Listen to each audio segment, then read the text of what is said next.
안녕하세요. 반갑습니다. 2024년 갑진년 운세 신일간 시작해 볼게요. 어저께 찍으려고 했는데 진작에 적어놨는데 말찌단이라고 오늘 찍습니다. 자, 2024년 갑진년은 갑진은 쇠화계입니다. 자, 내년에 무슨 일이 일어날 것인가?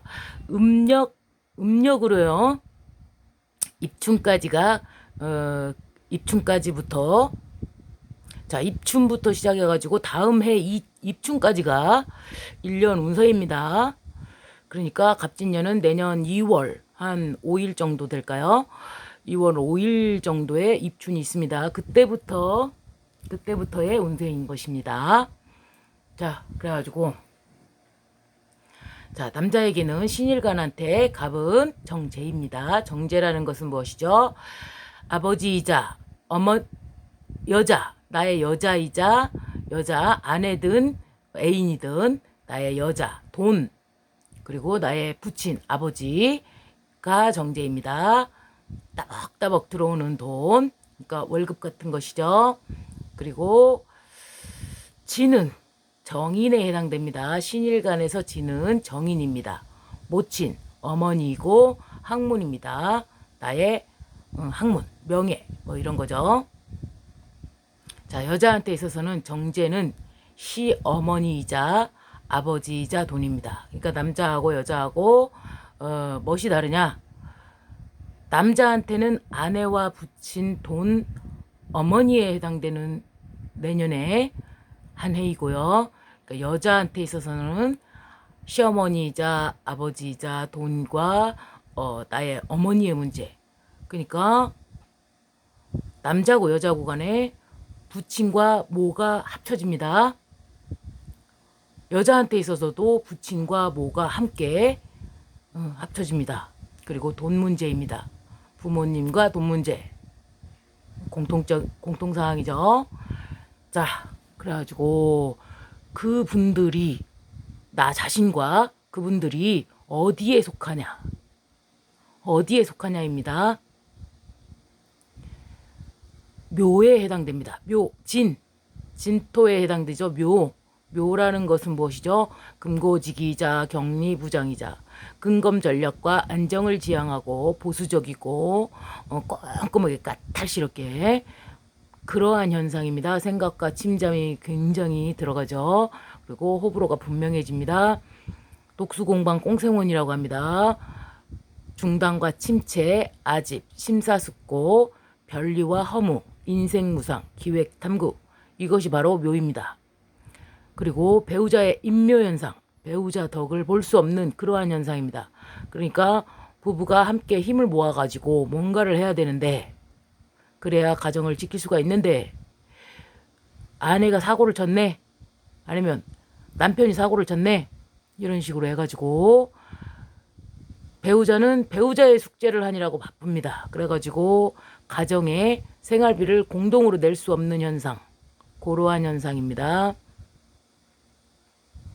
그래서 자, 신미, 신묘, 신해한테는 반한과 묘가 함께 들어오는 것이죠. 그러니까 무슨 얘기냐? 신미, 신묘, 신해는 반한과 묘입니다. 쇠화계인데다가 반한과 묘입니다. 그러면 부려튼튼, 그러니까 만약에 집을 샀다 그러면은 집값을 다 내고 나니까 돈이 조금밖에 안 남아. 그러니까 그놈으로 애껴서 집안 살림을 하면서 튼튼히 지켜가는 현상입니다. 그러니까 빚을 안정적으로 갚을 수 있다는 얘기입니다. 만사가 되기라고요. 반환이라는 것은 만사가 되기라고 안정, 화목하고 명예, 지위가 보장되고 성공, 출세, 반듯한 삶을 영위합니다. 임기응변이 가능하고요. 자금 회전이 가능합니다. 그러니까 전세 대출이든 부동산 대출이든 무엇이든 어쨌든 이 사람들은 DSR에 포함이 되기 때문에 이 사람들은 대출이 나온다는 얘기입니다. 중도금이든 완금이든 이 사람들은 이게 된다는 얘기죠. 갈아탈 수 있다는 얘기입니다. 신미, 신묘, 신해한테는 그렇고요. 자, 신사, 신축, 신유한테는 어떤 일이 일어나냐면 천살입니다. 묘와 천살, 쇠화계인데 묘와 천살이다. 그러면 어떻게 되냐? 육친의 냉정함에 뼈를 삭는 비통한 고통을 겪는 것이 바로 천살입니다. 인간 배신이 있고요. 천재지변이 일어나고요. 불성, 이루어질 수가 없어요. 내가 계획한 그 계획이 이루어지기가 어렵고 중도 포기가 발생합니다. 서로 부부가 가족이 반목을 하게 되죠. 방자합니다. 꺾이지 않는 성격입니다. 투쟁적입니다. 이렇게 조금 깔보는 현상. 밑에 글자가 잘 안 보이니까 자 보십시오. 이러한 글자들이 나타나는 것이 바로 천살이 되겠습니다. 천살 보십시오. 신미, 신묘, 신해는요.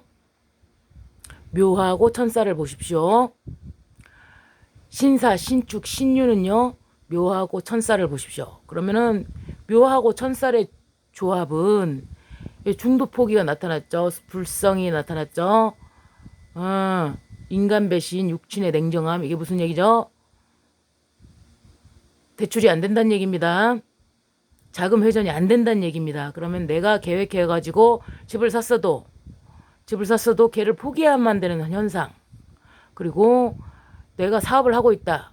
중도 포기를 해야죠. 다 접어야 됩니다. 여기서는 접어야 됩니다. 내년까지는 회생할 수 없습니다. 접으셔야 됩니다. 자, 올해가 묘, 개묘년 절지가 왔습니다. 편제에 절지가 왔습니다. 개라는 것은 신일간한테 있어서 개라는 것은 식상이죠. 식상에다가 내가 벌린 일에다가 묘, 편제가 절지에 놓였습니다. 돈 무지한이 나가죠. 올해는 돈 많이 벌어봐야 아무 소용없습니다. 전부 나가는 돈입니다. 뭐 한다고 나가고 빚 갚는다고 나가고 뭐 한다고 나가고 다 나갑니다. 편제에 절지가 와버렸기 때문에 자, 올해에 신일간한테 있어서는 올해는 내년 말고요. 갑진년 말고 개묘년이 갑진년 말고요. 개묘년이 편제에 절지가 와버렸기 때문에 그러면 아버지하고도 냉정하고 아버지가 돌아가실 수가 있고 시어머니가 여자한테 있어서는 시어머니와 관계가 끝나버리든 시어머니께서 돌아가시던 돈이 무지한히 손가락 사이로 줄줄줄 새 나갑니다. 가지고 있던 거 지키기 버겁습니다. 올해가 이렇게 돼버리니까 구조를 짜버리니까 내년은 어떻죠?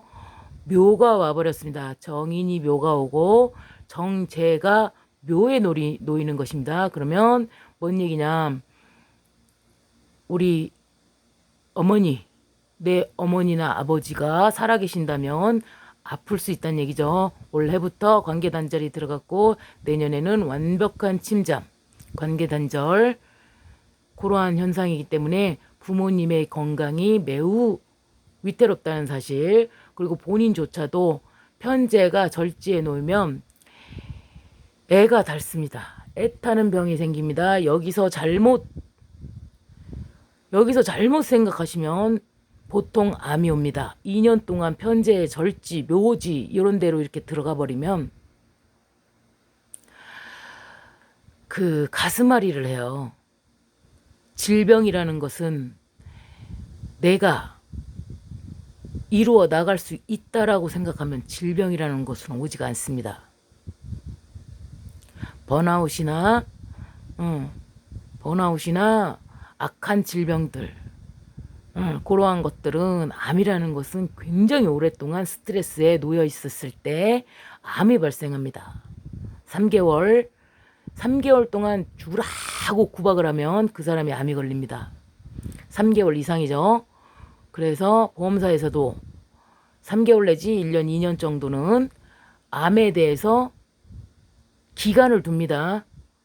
그 이유가 암이 완벽하게 처음부터 시작해갖고 발생하기까지 2년이라는 시간 동안 이렇게 스트레스 상황에 놓이게 되면 2년을 경과하고 나면 암에 걸릴 수가 있어요. 그러니까 마음고생할 필요가 없습니다. 우리 국가에서는 탕감제도, 빚을 탕감해주는 제도와 다시 시작할 수 있는 제도가 있습니다. 신용회복도 있고요. 신용회복위원회도 있고요. 다 있습니다. 거기 혼자 고민하지 마시고 무조건 병원이든 어디든 상담이든 무엇이든 쫓아다니다가 내가 정보를 딱 알게 되잖아요. 어디를 가서라도 귀동냥을 하게 돼 있습니다. 그러면 탕감정책, 신용회복, 이러한 것들이 다 정비되어 있습니다. 그러니까 죽을 생각 말고 스트레스 걸려가지고 암 걸릴 생각 하지 말고 치료비가 더 많이 나옵니다. 암 진단 자금보다 훨씬 더 힘듭니다. 그러니까 그런 거 걸릴 생각 하지 말고 자꾸 쫓아댕겨가지고 정보를 습득하세요. 그래가지고 내가 여기서 내가 한 번 졌다. 게임에서 한 번 졌다. 그 끝이 아니죠. 인간의 성공이라는 것은 성공한 사람들을 보세요. 걔네들은 한 방에 하고 한 방에 성공하는 법이 없습니다. 우리가 국수 하나를 말아내더라도 몇 마리 넣어서 끓이냐, 몇 주먹 넣어갖고 국물을 우려냈을 때 가장 맛있는 적절한 배합이 되느냐, 그것을 알아내는 과정이에요. 그러니까 한 번에는 절대로 알아낼 수가 없어요. 100번이든 1000번이든 끓여봐서 다른 조건으로. 자, 우유를 식혀가지고 파스타 만들 때도 그러죠. 우유를 식혀가지고 끓였냐, 냉동실에서 그냥 나온 상태로 바로 끓였냐, 냉장실에서 바로 나온 상태로 차가운 상태로 끓였냐에 따라서 단맛이 있고 없고가 결정이 됩니다. 그 조그만한 그 아주 사소한 차이에 의해서 결정이 나버리는 거예요. 그러니까 그 수만 번의 시행착오를 겪어서 거기서 성공하는 거, 그 중에 하나가 성공하는 것입니다. 배합이 성공하는 것입니다. 그것을 찾아내는 과정입니다. 그러니까 한 방에 성공하기라는 것은 신기를 가진 사람 외에는, 정말 신기를 가졌어도, 신께서 정말 알려주셨어도 그것도 10번은 해봐야 됩니다. 내가 감이 있어가지고 설탕과 소금과 식초의 비율을 1대1대1로 할 것이냐, 1대1대2로 할 것이냐, 이런 것들을 내가 대충 새콤달콤해, 짭짤함해, 요거를 가지고 뭐가 들어갔는지는 알겠는데 이 재료 중에서 비율을 어떻게 둘 것이냐를 그것조차도 10번은 해봐야 됩니다. 그러니까 쉽게 포기할 생각 하지 마시고, 인생이라는 것이 1만 년 전부터서 구석기술부터 지금까지 내려온 우리 조상님들이 지켜온 생입니다. 삶입니다. 자손입니다. 그러니까 스트레스 받을 생각 하지 말고 여기서는 그냥 의사한테 돈 좋게 주면 되지, 팁 좋게 주면 되지, 뭘 그 걱정을 해. 그죠? 잔소리가 너무나 길어졌습니다. 자, 신사, 신축, 신유는, 자, 객관적으로 생각을 해봐갖고, 내가 다른 사람한테 손을 벌렸을 적에 거절 당할 수밖에 없어. 왜냐? 다른 사람들도 다 힘든 구간으로 들어가 버렸어.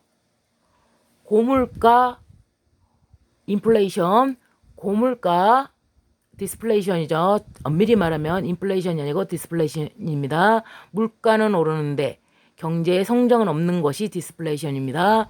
디스플레이션과 고물가 그리고 고이자, 이러한 현상이 계속될 것이기 때문에 그것을 선택을 해버렸기 때문에, 자, 우리가 선택했냐? 맞습니다. 우리 전체가 사회 현상을 그렇게 몰고 갔기 때문에 우리가 생각 없이 만약에 집을 사버렸다든가 건설사들의 노름에 놀아놨다든가, 아니 그렇게 하더라도 내 결정을 정말 등 떠미는 거 아니고서 내가 살고 싶어서 들어갔으면 본인이 스스로 책임을 져야 되는 것이죠. 자, 내가 그런 상황으로 들어갔다 그러면은 가들도 다 힘들어서 못 도와주는디 그거 갖다가 못 하려고 비통함을 느껴. 내 건 내가 책임지자, 딱 단칼에 딱 자르는 생각을 키워야 됩니다. 엄마 아빠만 믿고 까불면 어떻게 되죠? 엄마 아빠 없을 때는 내가 지죠. 자, 그러니까 이때는 어떻게 하냐? 조금 꺾어주면 됩니다. 수성하고 아끼고 조금 들쓰고 조금 더 양보하고 요런 식으로 간다면 분명히 1000쌀이라도 지킬 수 있습니다. 지금 돈 나가는 거 내가 벌려놓은 거에 대해서 어쩔 수 없이 내가 책임져야 되는 부분인 것이죠. 다 털고 다시 시작하면 됩니다. 우리나라 선진국들은 없는 사람한테는 친절합니다. 국가에서 다 대줍니다. 그런데 조금 갖고 있으면 그놈 갖고 그냥 막 버틸려다가 힘듭니다. 자를 거는 빨리빨리 잘라버리고 그러한 습관을 들이면 여기서 내가 졌어. 아우 그래 깔끔하게 인정하고 자 내가 이겼어. 확 잡아버려야죠. 그지만 내가 이겼어도 부려튼튼 그리고 돈 못 번 사람들한테 조금 베풀고 그러면은 절대로 내가 가십에 올라도 거기에 포함이 안 됩니다. 그러니까 내가 잘 나가는 순간에 있더라도 고개를 너무 뻣뻣이 세우고 있다면 그러면 나를 대체할 수 있는 것은 굉장히 많습니다. 이 세상에 엄청나게 많습니다. 나만 잘났다고 할 필요가 없죠. 자, 신일간 그래도 반타작은 되죠. 신미, 신묘, 신해는 그래도 반환에 놓여있기 때문에 반절은 건졌죠. 버틸 수 있습니다. 살아나죠. 그지만 신사, 신유, 신축, 신유는 조금 나를 내려놔야 됩니다. 조금 꺾어주셔야 됩니다. 연봉 협상이 안 올랐더라도 조금 깎아서라도 네 다닐래요. 계속 다닐래요. 이렇게 해야지. 거기서 나 조금 더 올려주십시오. 그렇게 들어가면 안 됩니다. 여기서는. 자, 2024년 신일간 운세 오늘 공부해 보았습니다. 공부하시는데 도움되시기 바랍니다. 감사합니다.